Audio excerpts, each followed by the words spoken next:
So I'll just write down the equation once again. It was root of 1 minus a square.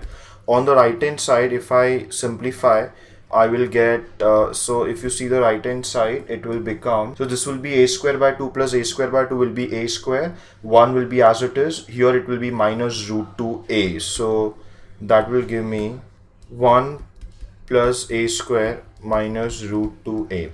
Further expanding this gives me 1 minus 2a plus a square equal to 1 plus a square minus root 2a. This is root 2 minus 2 root 2a plus root 2a square equal to 1 plus a square minus root 2a.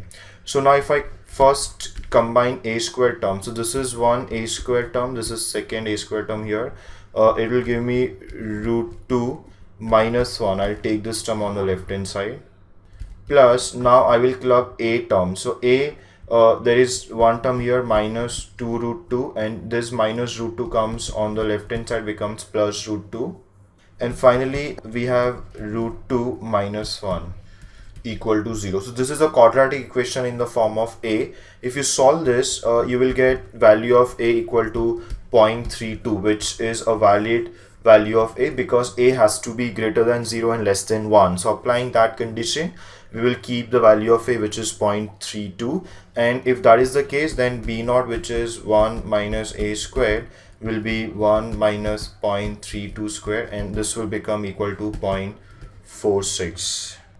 So we have designed the complete filter, and the complete filter will look something like this: h of z equal to 0.46 divided by 1 minus 0.32 z inverse squared. So this is also nothing but a low pass filter because there is a pole lying on the positive real axis in the z plane. There is no zero here. How will it be different from a filter with single pole? This is a filter with two poles. With more number of poles, the transition from pass band to stop band will be smoother compared to a single pole, because if the order of the filter increases, the transition, what do I mean by the transition? Transition is nothing but the slope when you go from pass band to stop band. This is called pass band of the filter. This side is the stop band of the filter. This will be steeper. That means it will be much better. For ideal low pass filter, it is vertical straight line, which we cannot obtain in any practical filter. So if you increase the order of the filter, your transition improves. So that's all about low pass and high pass filters. The same principles can be applied for the design of band pass filters also. Basically, the band pass filter should contain one or more pairs of complex conjugate poles in the frequency band that constitutes the pass band of the filter. Because now what will happen in case of band pass filter? In band pass filter, low frequencies and high frequencies will be blocked by the filter.